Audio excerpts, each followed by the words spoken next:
Welcome back for our third and final match. This is Old Man Poole. We won the die roll. We're going first. I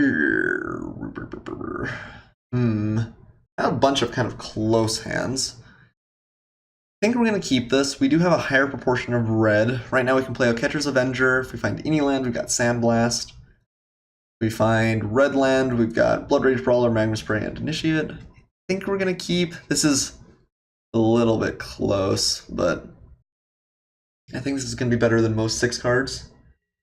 Alright, well, let's just plop our planes down and pass. Yeah, we've been cruising through this draft.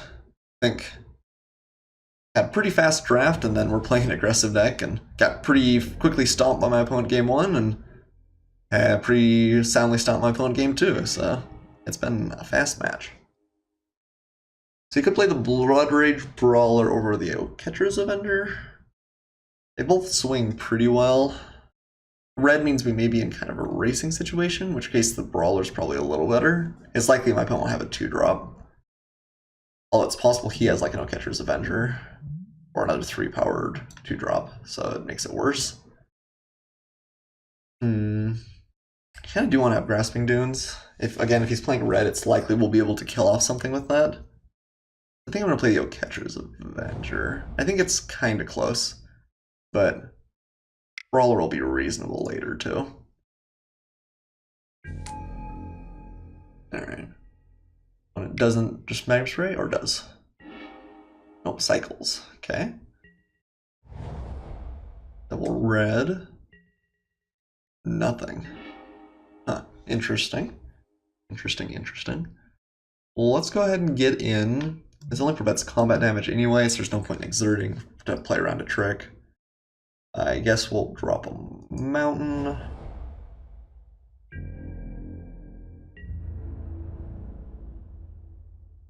And that should not have been bad. Sure, I probably played the Grasping Dunes and then played Brawler this turn as opposed to the Initiate.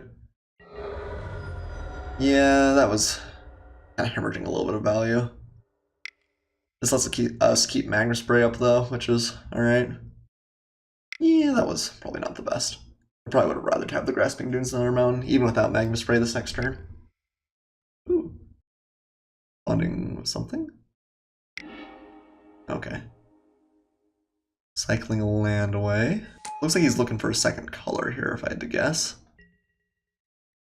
Alright, rip Grasping Dunes. Dunes of the Dead. Alright. And it's interesting. Maybe my opponent's playing a non-aggressive red deck. That's not something you see all that often, but it's not impossible, certainly. Hey, cool. Solitary Camel will get some value from the Grasping Dunes in the graveyard. That's pretty nice. So we punch for 7 here? This is a pretty fast start. Unless he's got something that interacts. Or 3. A Braid. Oh, okay. Sounds fine. Opponent takes 3 here. We'll drop a Solitary Camel. And see where we go from there.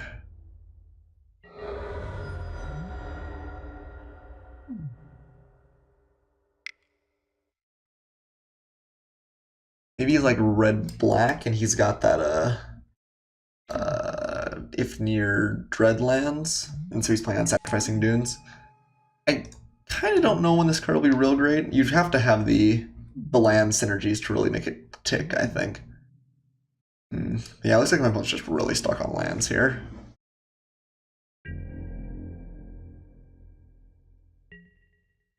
Nothing. Okay. So let's go for it again. So Catcher's Avenger has done some work.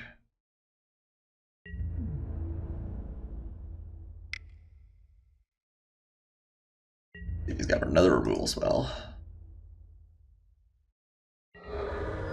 Doesn't look like it. We'll drop our Initiate then, and still have a Magma Spray. We got 3 removal spells, 3 threats on board. And my opponent cannot find a second color. Rough spot to be. Alright. Yeah. Okay, well, picked up a game off my opponent just being mana screwed to oblivion there, but Felt pretty okay. He played one removal spell and cycled a couple of things looking. I guess Chandra's defeats. Great. At least I'd assume he's playing some amount of red creatures other than the Ceradon. Don't think anything else changes. We just take out Crash Through for that. Probably Crash Through, I think, is going to be pretty lukewarm most of the time. I think everything else we're pretty excited about. I haven't got to see the dagger in action yet. I'd like to see how good that feels, but we do get to sideboard in Chandra's defeat. I was kind of hoping we get to at least once, and this is the game, I guess. Ooh. So this hand has no 2-drop, no 3-drop, no 4-drop, no nothing drop. But we have Chandra's Defeat, which is pretty great, Sandblast and Puncturing Blow, and 4 lands. I think I'm going to keep. I think I'm going to trust in my deck to give us a 2-drop over our next 2 draws. I think that's pretty likely considering how many 2-drops we have in the deck. And this is a good mix of spells and creatures. 4s will maybe a little bit high, but I think this is going to be better than our average 6-card hand. Ooh. Well, alright. White, blue, or red, blue. Interesting. With the intention to mill us out, maybe. That's kind of sweet. I like that. I can dig that. See if this has any teeth. Okay, Harpier Mana Core is good, but not what we're hoping for this early. Okay. It's interesting he starts with this too, unless he doesn't have another blue source. I guess a couple. Alright, 2-drop. Come on, deck. 2-drop, 2-drop, 2-drop. Almost. Better another land. Okay.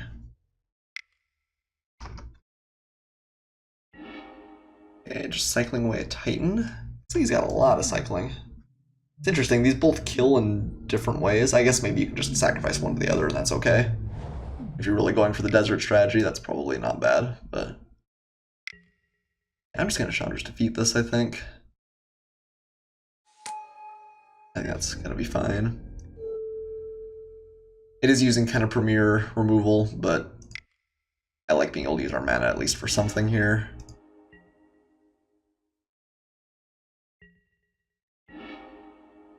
And let's play our Counter Scraper.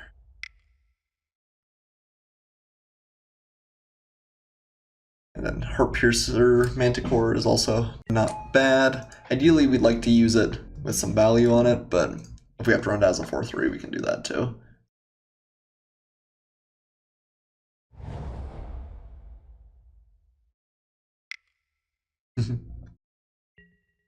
Ooh, Blood Rage Brawler. Maybe what I'll do is I'll swing Exert with the Scrapper and then throw it at the Brawler. That seems pretty good. Just pitching a land there. I think I like that over using one of our other spells. I do want to get the Manticore into play, and that is kind of a trade-up, especially with the discard. Let's swing an Exert. We also have 6 mana now, so we'll be able to bring back the Manticore at some point if we need to.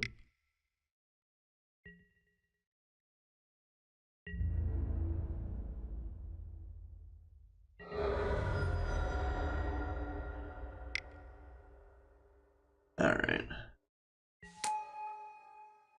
This is kind of a lateral trade, but I think I like making it.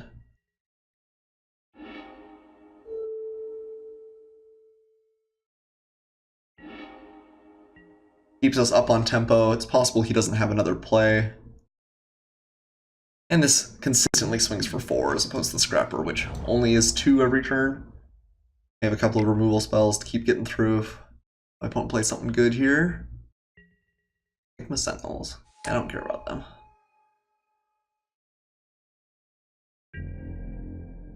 We're just going to attack, and if he cycles something, we'll use Sandblast to kill it off. Yeah, definitely going to use Sandblast. And if it just dies, it just dies. So we've been a little bit liking the creature category this game. We're a little bit high on lands, but we did keep a 4-lander and one with a lot of spells, so can't take everything. Don't think we're going to use Puncturing Blow. I don't think I care that much, especially if my opponent's not blocking actively.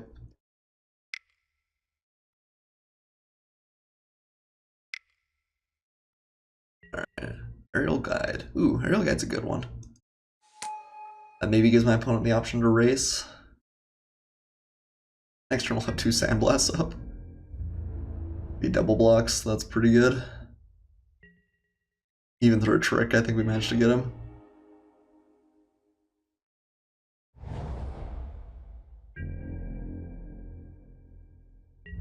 Alright, let's beat in. See if he double blocks. Yes, looks like he is. If he pulls that trick, I guess we just kill off the Heckma Sentinel immediately. He's not going to be able to cycle up to something that huge. Forcing him to cycle here isn't that big of a deal. I think we'd rather just use one of our Sandblasts. Let's do that. And kill off the Sentinels here. Got something. Bling. Oh, that's pretty good. Yeah, that does wreck us pretty good, actually. So we could Sandblast the Aerial Guide then and keep it alive. I think that's probably correct, actually. That's going to deal 2, right? Yeah, let's just Sandblast the Aerial Guide.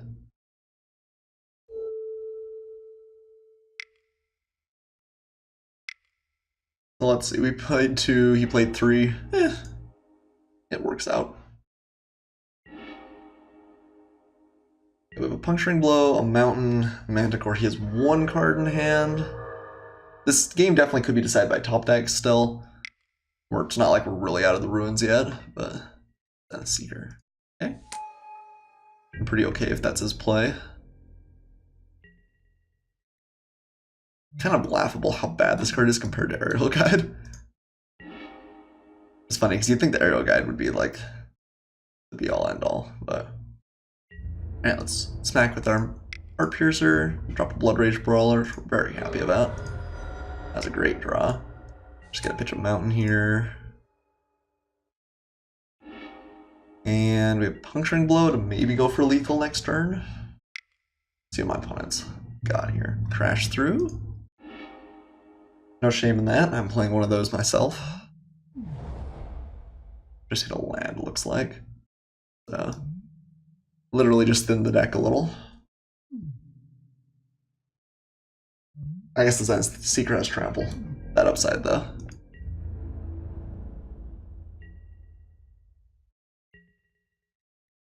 So, wonder what the odds are he has something here. Probably not real high. I think I'm just going to go for lethal. He has Fling, it doesn't matter all that much. Alright, opponent just concedes. Okay, well, we got there a little bit. It does seem like aggressive decks have a place in the format. I am concerned about all of the board wipes running around. That definitely hurts you a little bit, just because even though they are rare, there are 3, and 1 board wipe usually just destroys an aggressive deck. You have to either have gotten your opponent quite low before they can play it, or have your opponent have kind of a bad draw afterwards. You need a little bit of luck if they're going to get a good solid 3 for 1 or 4 for 1. You can play around it to some degree. Maybe I should have played around it more aggressively in the first game. Maybe not, or first match. Maybe not played both Blood Rage Brawlers. I don't know. That may have been a mistake there. In any case, thanks everyone so much for watching. I want to post this to YouTube ASAP and get you guys some sweet Hour of Devastation content. And I'll probably do another draft a little bit later today. Thanks everybody.